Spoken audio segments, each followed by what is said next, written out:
अस्सलाम वालेकुम। अच्छा, इससे पहले जो हमने टॉपिक अपलोड कर दिया था वो था सोर्स ऑफ ड्रग्स। आज का जो टॉपिक है वो है रूट ऑफ ड्रग्स, यानी कि ड्रग्स को हम लोग कौन कौन से रूट्स से लेते हैं। मतलब कि हम अपने बॉडी में ड्रग की जो एंट्री है वो किस किस रास्ते से करवाते हैं। ठीक हो गया, वो हम डिटेल से देखेंगे। अगर हम इसकी में सिर्फ एक डेफिनेशन लिखें तो हम कहेंगे द वे और ओ आर, ठीक है। द वे आर रूट कर लें, द वे आर रूट या पाथ, ठीक है। The way route or path by which, ठीक है, by which drugs are moves and performs its pharmacological function, that is called route of drug। यानी कि ऐसा रास्ता, ऐसा पाथ जिसमें ड्रग्स मूव करते हैं, ठीक है, और अपना फार्माकोलॉजिकल फंक्शन जो है वो परफॉर्म करते हैं, that is called route of drugs. अब रूट ऑफ ड्रग्स, ठीक है, किन किन चीज़ों पे डिपेंड करता है वो हम देखते हैं, ठीक है। रूट ऑफ ड्रग्स किन किन चीज़ों पे डिपेंड करता है।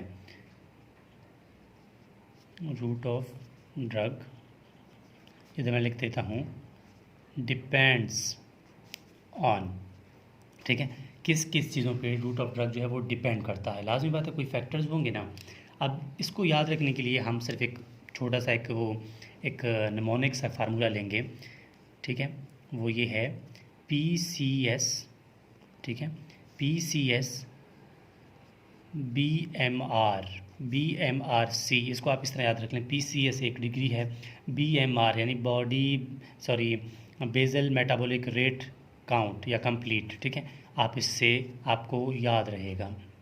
अब PC जो है इसको हम अगर साथ में ले लें तो हम कहेंगे जो पहला फैक्टर है वो है फिज़िकल एंड केमिकल, ठीक है, फिज़िकल प्लस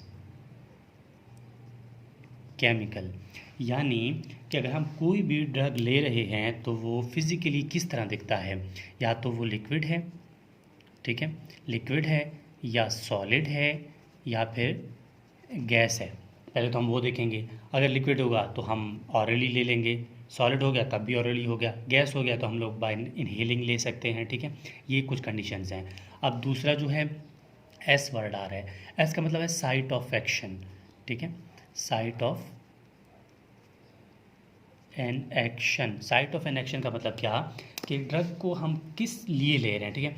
अगर मेरे हाथ को यहाँ पर कोई इन्फेक्शन है, ठीक है, यहाँ पर कोई इन्फेक्शन है, लाजमी बात है मैं कोई भी अगर दवाई लाऊंगा तो यहाँ पर लगाऊंगा। ज़रूरी नहीं है कि मैं वो इन्फेक्शन यहाँ पर है तो मैं दवाई यहाँ पे लगा रहा हूँ, ऐसा नहीं होता।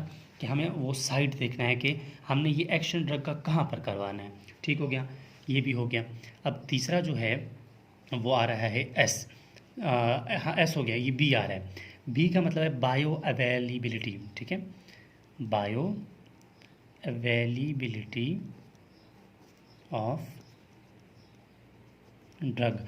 मतलब ये ड्रग जो है कितना अवेलेबल, कितना है हमारे पास, कितना मौजूद है।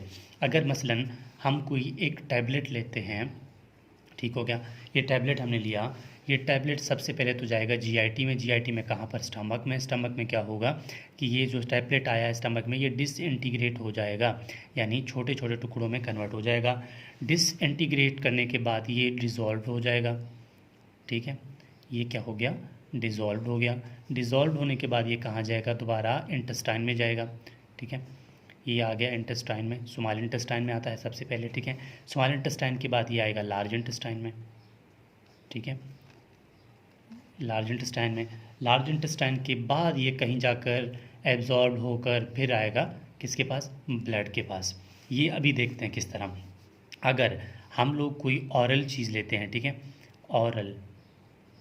ऑरल कोई ड्रग लेते हैं, ठीक है, ऑरल कोई हमने ड्रग ले लिया, वो तो लाजमी बात है यहाँ से फॉलो करते करते करते करते तब आके ब्लड में, यहाँ से फॉलो करते करते तब आके कहाँ रुक जाएगा, ब्लड में, ठीक है, ये जितना भी रास्ता ट्रैवल करेगा कहीं ना कहीं इसके जो डोजेज फॉर्म है वो कम होगा ना, क्योंकि लाजमी बात है यहाँ से स्टार्ट हुआ है, इसने ब्लड में आना है, कुछ ना कुछ तो यहाँ से लॉस होगा ना इसकी जो डोजेज फॉर्म है।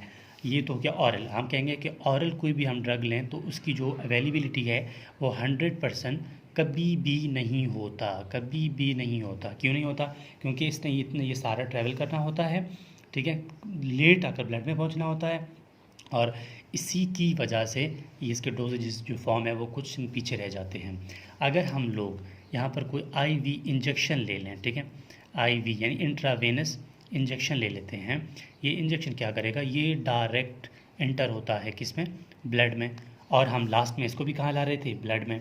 इसका मतलब क्या है कि इसमें कोई भी ऐसा रास्ता नहीं चुना जिसने इस जो पहले डिज़ोल्व हो जाए, इंटेस्टाइन में जाए, इस तरह हो जाए। मतलब आईवी जो है यानी इंट्रावीनस इंजेक्शन ये डायरेक्ट ब्लड में आता है, इसका मतलब इसकी जो अवेलेबिलिटी है वो 100% होता है, ठीक है, बायो अवेलेबिलिटी कंप्लीट हो जाता है।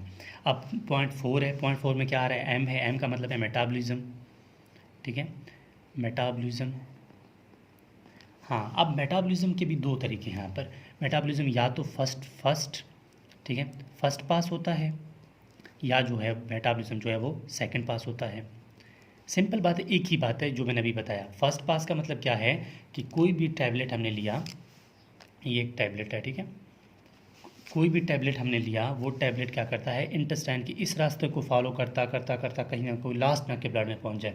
ये जो क्या है, ये फर्स्ट पास है। सेकंड पास क्या है, सेकंड पास ये है कि कोई भी ड्रग हम लें वो डायरेक्ट जाके हमारे ब्लड में आ जाए, जिस तरह मैं ये आईवी का इंजेक्शन का एग्जाम्पल बताया था, ये सेकंड पास हो गया। इसमें भी हम ये कहेंगे कि फर्स्ट पास में अवेलेबिलिटी जो है वो क्या होता है, लेस देन 100%, ठीक है, लेस देन 100%, फुल 100% नहीं होती। सेकंड पास मतलब क्या कि हम डायरेक्ट सी, यार सिंपल बात है ना, आप किसी रास्ते में जा रहे हैं, आपने किसी यहाँ से कोयटा से इस्लामाबाद जाना है, अगर आप किसी से शहर के अंदर से जाएंगे तो आप लेट पहुँचेंगे, ठीक है। अगर आप किसी बाईपास रास्ते से जाते हैं जहाँ पर कोई ट्रैफिक नहीं है, कोई बाज़ार नहीं है, डायरेक्ट रेसिंग में जा रहे हैं, वहाँ पर आप जल्दी पहुँचेंगे। यहाँ पर भी यही किस्सा है। अगर आप यहाँ से ये वही आप ये समझें कि शहर वाला किस्सा है कि टैबलेट लेट पहुँचेगा ब्लड में और यहाँ डायरेक्ट पहुँच जाएगा, तो मतलब यहाँ पर जो अवेलेबिलिटी है वो 100% है। ठीक हो गया, ये कंप्लीट हो गया। अब जो है 5 पॉइंट है, 5 में कौन सा है, आर है। आर का मतलब है रैपिड रिस्पॉन्स, ठीक है, रैपिड रिस्पॉन्स। देखें ना, रैपिड रिस्पॉन्स का मतलब ये है कि अगर हमें कोई हम ड्रग दे रहे हैं ना पेशेंट को, हमें ये पता होना चाहिए कि ये ड्रग जो है कब तक रिस्पॉन्स करेगा, ठीक है। अगर हमें कोई सर में दर्द है, हम कोई पैनाडोल या नाइट्रोफोर्ट खा लेंगे, ठीक है, पैरास्टामोल खा लेंगे, तो हमें समझ आ जाएगा कि भाई 15 से 20 मिनट के बाद ठीक हो जाऊँगा। अगर कोई पेशेंट है वो सीरियस है, कोई एक्सीडेंट हो गया है मसलन, ठीक है, वो सीरियस है, वो अस्पताल में बिल्कुल बेहोश पड़ा हुआ है, हम उसको तब पैनाडोल या कोई टैबलेट तो नहीं खिलाएंगे ना, ऐसा नहीं हो सकता। ऐसे करेंगे तो पेशेंट डिलीट हो जाएगा भाई, ऐसा नहीं करना है। वहाँ हमने क्या करना है, वहाँ पर हमने ऐसा कोई चीज़ देना है कि हमें रैपिड रिस्पॉन्स मिले, ठीक है। रैपिड रिस्पॉन्स पे हम लोग क्या करेंगे, वहाँ पर आईवी के इंजेक्शंस दे देंगे, ठीक है, आईवी के इंजेक्शंस दे देंगे, या नोज़ से कोई चीज़ यहाँ पर जो है वो नोज़ के सामने लाएंगे, वहाँ की ऑल फैक्ट्री नर्व से कुछ ना कुछ फ़ायदा मिलेगा, ठीक है, वो अलग बातें आगे डिस्कस करेंगे। इसके अलावा रैपिड रिस्पॉन्स में हमें ये पता चल गया, ठीक है। अब लास्ट पॉइंट जो है वो आती है, जो है वो है कंडीशन ऑफ द पेशेंट, सी है ना, condition of the patient. Condition of the patient से मतलब ये है कि हमें ड्रग पेशेंट को दे रहे हैं, लेकिन पेशेंट किस कंडीशन में है। अगर पेशेंट जो है वो अनकॉन्शियस है, मतलब सिंपल ये है ना कि पेशेंट किस हालत में है, अगर वो उल्टियाँ कर रहा है तब हम उसको टैबलेट नहीं देंगे, ठीक है। अगर उसका दिल ख़राब हो रहा है तब उसको टैबलेट नहीं देंगे, ठीक है। अगर वो अनकॉन्शियस है, मतलब सोया हुआ है, नींद मतलब बेहोश है, तब भी हम उसको टैबलेट नहीं दे सकते, ठीक है। अगर क्या करेगा, अगर वो वॉमिटिंग करेगा, ठीक है, वॉमिटिंग करेगा, तब भी हम इसको क्या करेंगे कि कोई भी टैबलेट जो है वो नहीं दे सकते। ठीक हो गया, नहीं दे सकते। अगर वो अनकॉन्शियस है, अनकॉन्शियस, अगर अनकॉन्शियस है तब भी हम नहीं दे सकते। फिर हम लोग क्या करेंगे, पेशेंट के कंडीशन के मुताबिक अगर वो ठीक है, नॉर्मल है, तब तो हम उसको टैबलेट वगैरह दे सकते हैं। अदरवाइज़ हम लोग क्या करेंगे, वहाँ पर आईवी के इंजेक्शंस दे देंगे, आईवी के इंजेक्शन डायरेक्ट ब्लड में जाएंगे, ब्लड में जाने के बाद वहाँ पर वो परफॉर्म करेंगे अपना मेन फंक्शन। अच्छा, ये तो रूट ऑफ ड्रग का एक सिंपल एक वीडियो हो गया पार्ट 1 का। पार्ट 2 में हम मज़ीद बताएंगे, मेन टॉपिक जो है पार्ट 2 से शुरू हो जाएगा। हमें पता चलेगा कि कौन कौन से रूट्स कौन से हैं। ये ऐसी कंडीशंस हैं कि बहुत इंपॉर्टेंट हैं, बहुत, क्योंकि हमें इस चीज़ का समझना चाहिए कि कोई भी पेशेंट है मसलन उसके हाथ नहीं है, ठीक है, फिर हम किस तरह उसको ड्रग दे देंगे वो हम आगे देखेंगे कि रूट ऑफ ड्रग कौन कौन से हैं, रास्ते कौन कौन से हैं।